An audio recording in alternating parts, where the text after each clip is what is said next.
What's up, everybody? What's up? It is I, Christopher Great, your social media strategist and Facebook advertising specialist.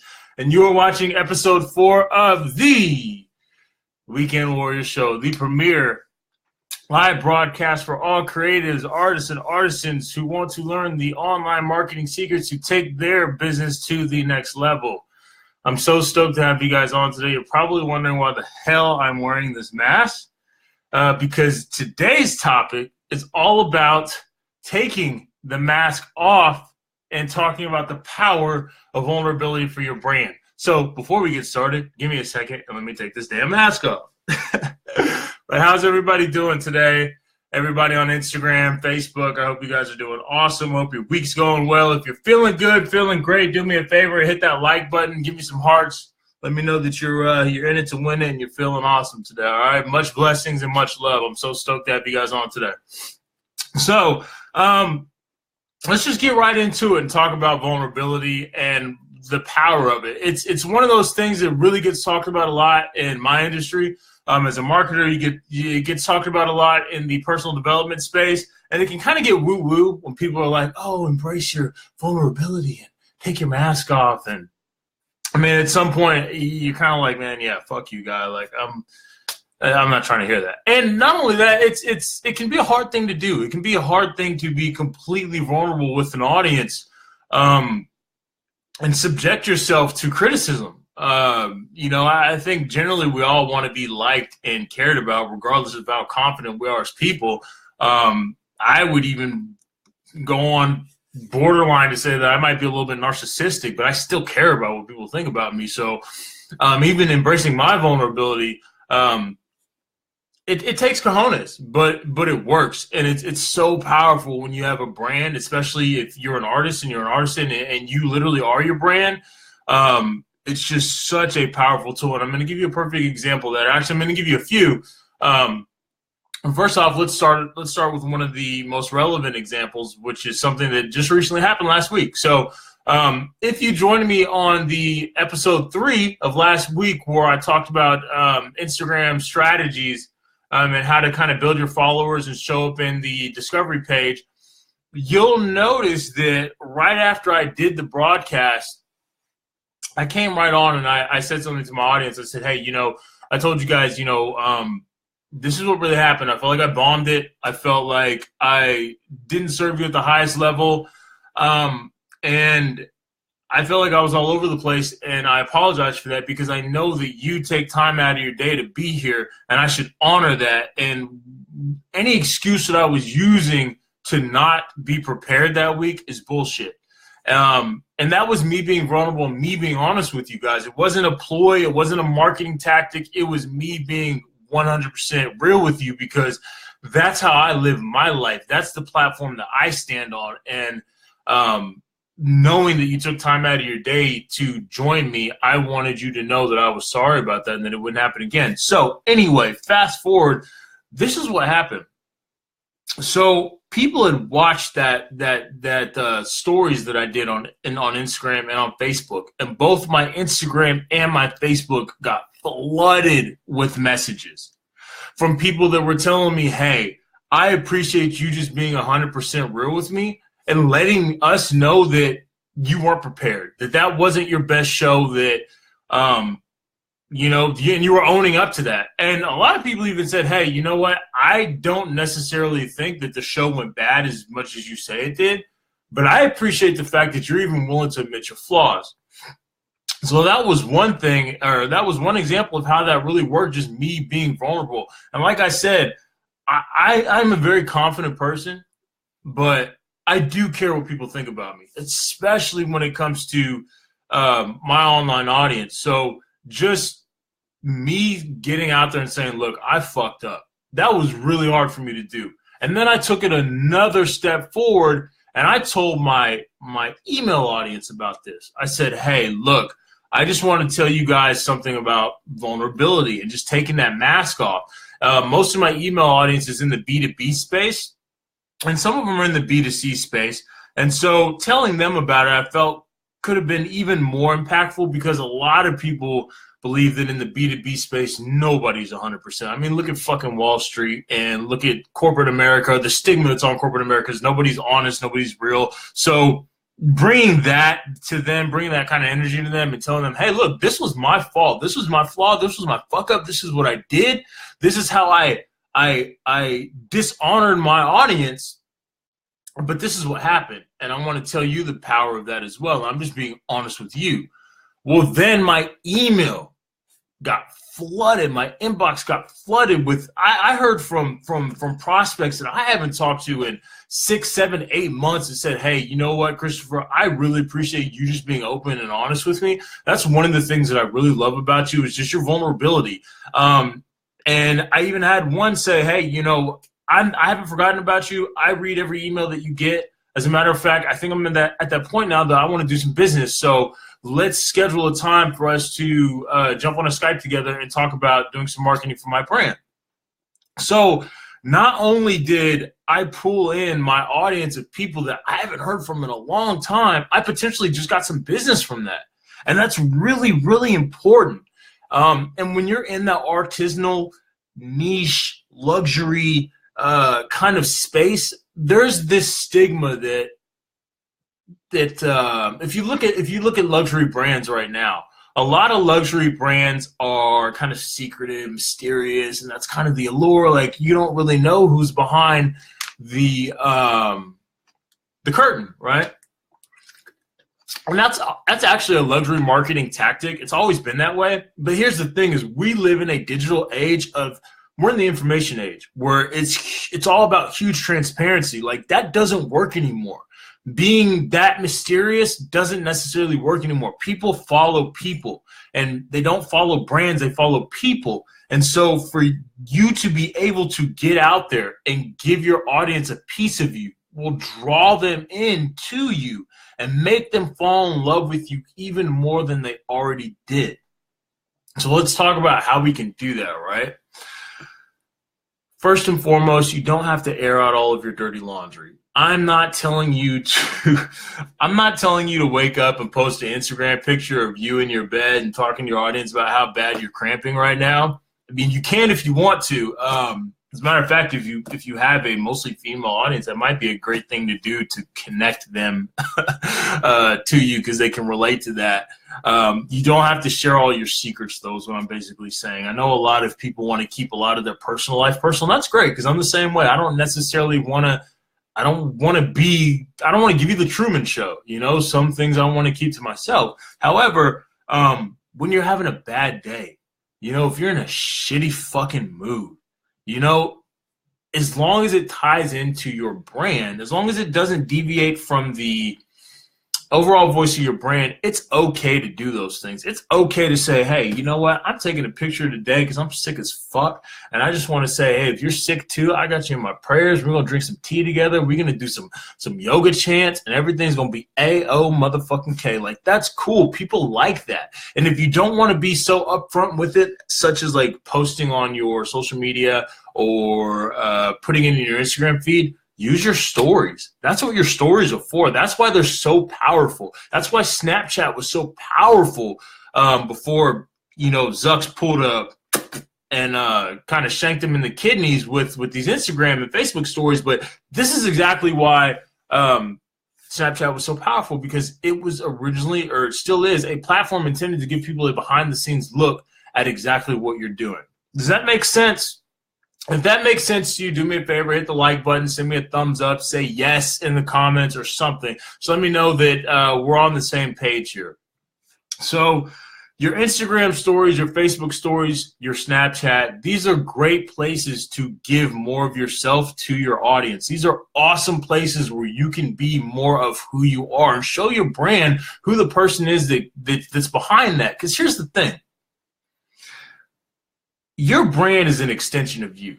Now, it may not be the whole shebang, kit and caboodle of who you are, but most people that have started a brand and you sell a product, no matter what it is or how far out it is, that's generally a piece of who you are. So when somebody can connect a person with that brand, again, psychologically, you are now more relatable. Your brand is much more relatable than what it used to be.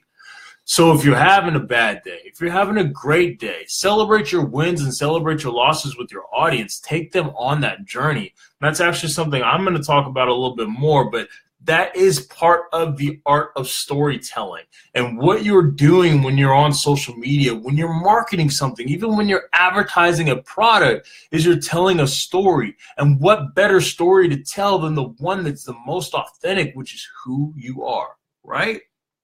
So again, people buy people.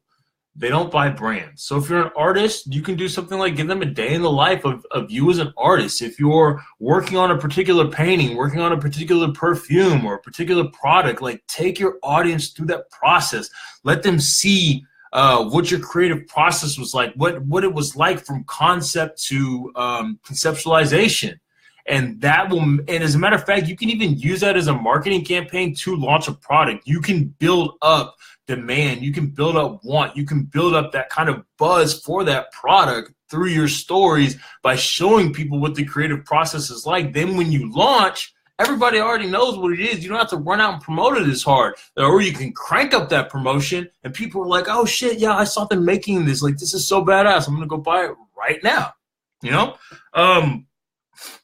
Somebody that's doing a really good job of being very vulnerable and showing themselves to their audience, and it's really working for their brand, is Balmain's creative director, Olivier Rousteing. And I may pronounce his name wrong. I'm still working on my French. Olivier Rousteing, I believe is his name. But if you go to his Instagram page, just type in his name or type in Balmain and look for him.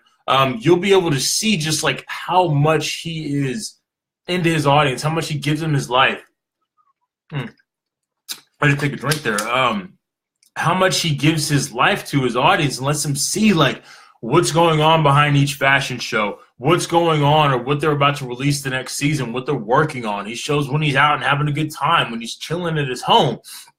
And a lot of people think that Balmain has recently had this huge surge of influence and just massive success because the fact that he kind of aligned himself with Kim Kardashian and Kanye West and Rihanna. I definitely wouldn't take that away from the marketing plan, but I don't think it was a part of the plan. I mean, I admire Olivier. I think he's an amazing artist, and so I've watched a lot of his documentaries, and he explains that those people are just his friends, you know. He would have been doing those things with them regardless. They actually reached out to him. Kanye reached out to him and said, hey, I want to do something for you. These people said, I want to do something for you. But anyway, again, this is an example of the creative director of a luxury brand. So this is unheard of. And when Olivier told Balmain when they onboarded him as a creative director that this is what he wanted to do, that he was going to use social media to raise the brand awareness of Balmain, they were like, no, don't do that. Like, this is unheard of. This is not something that you should do. We are a luxury company. Nobody does that. But he said, no, I'm going to do it anyway because you guys don't understand. This is going to make our brand even bigger. And thank God that he did and that they let him, because that's exactly what happened. So again, you know, it doesn't matter how luxury or how niche you are, what space you're basically in.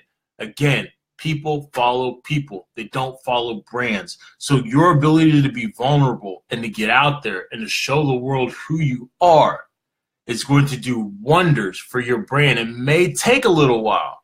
I mean, look, this is the 4th episode that I've been doing of this broadcast, and I only average a couple of people on this broadcast per platform, but that's okay. Like, that's okay. I'm not doing it to gain a massive audience. I'm doing it because I'm laying the groundwork to help people, you know? And so if you can just look at it like that, like one is better than none, then that's perfectly fine. Like, play the long game. You know what I mean? And I think you guys will have a lot more success if you develop that mentality. So with that being said, I'm going to eat my words. I'm going to put my money where my mouth is, and I'm going to back up what I'm telling you guys. So from this point on, one of my key goals for 2018 was to be much more authentic, much more integral, much more vulnerable with my audience. Not to say that I haven't been authentic. I just mean I believe I could have given myself and told more of my story to you guys than I probably have in the past. So again, in order to help you out and help your brand out, I'm committed this year and beyond to living by example. I will act by example. You will get 100% me within reason, of course, but you're going to get all of me. You're going to get all of my emotions. You're going to get all of who I am.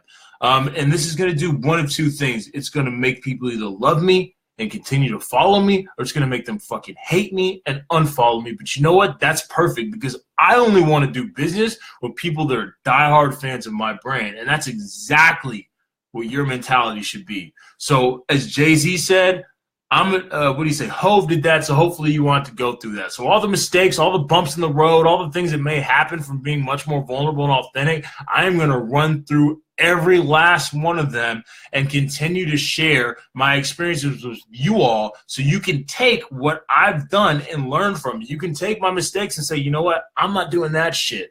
Or you can take what works and say, okay, you know what, I'm going to amplify that. I'm going to do more of that. I'm going to be better than that.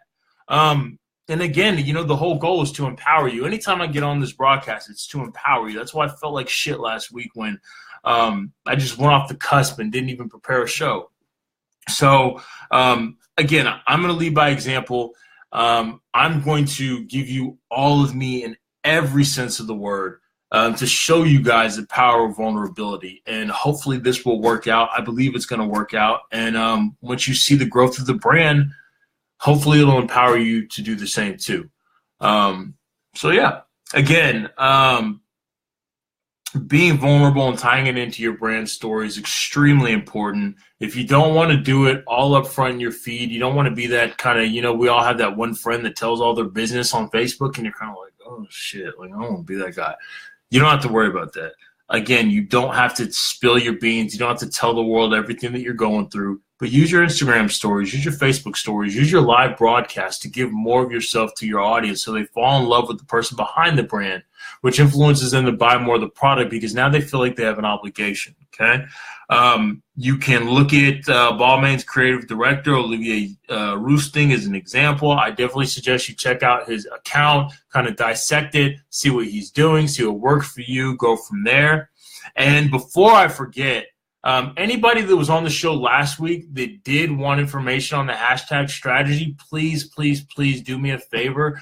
DM me and let me know and give me your email address, because for some reason, Instagram and Facebook, particularly Instagram, is not letting me keep my live broadcast up, and I have no fucking idea why. So I can't go back and look at the comments and see when people say, yes, I'm interested. So if I ever release anything from now on, and I say, hey, if you want more information on this, send me a DM with your email address, and I'll get it sent to you within 24 to 48 hours, okay?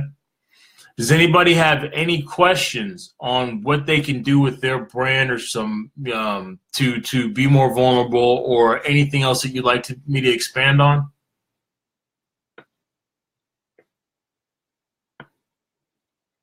Yes. So that's a great question, Sam. This is what I would say. If you're worried about how your potential customers might see you, that's something that you definitely need to get over. You know, I know it's hard as an artist, as an artisan, as a business owner in general to kind of leave money on the table, but you've got to be willing to leave money on the table. You've got to be willing to say, you know what, I'm going to be 100% me, and some people aren't going to like it. You know, some people don't like when I cuss, man. Some people don't like the fact that I have tattoos.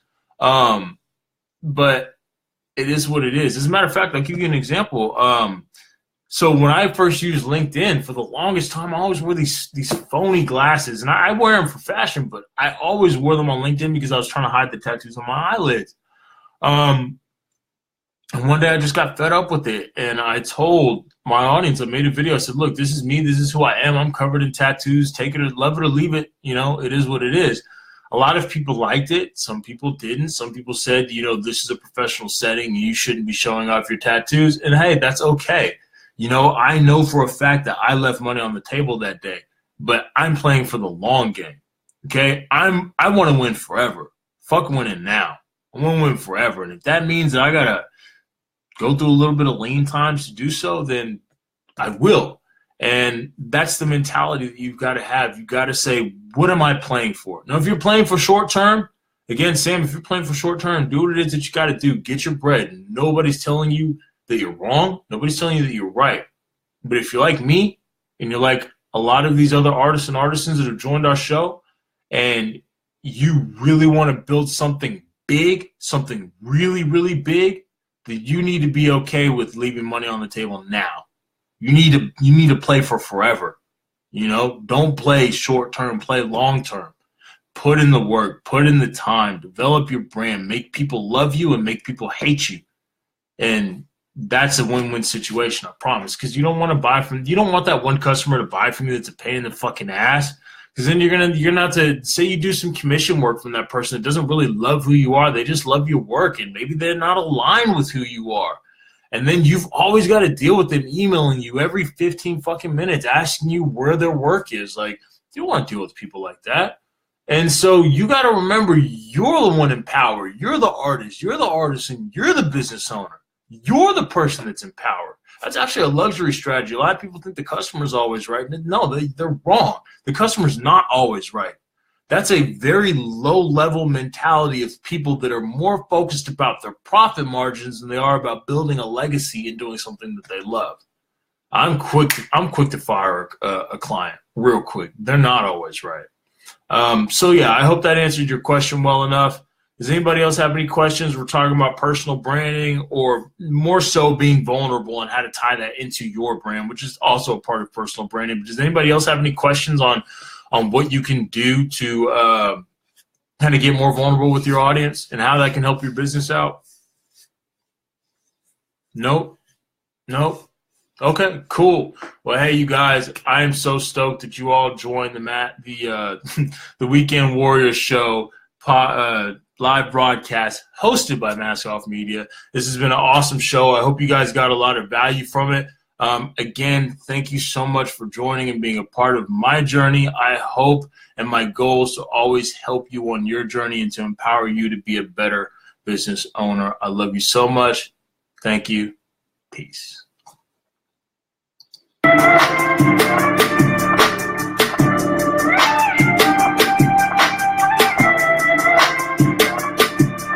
Bye. Have a great weekend, guys.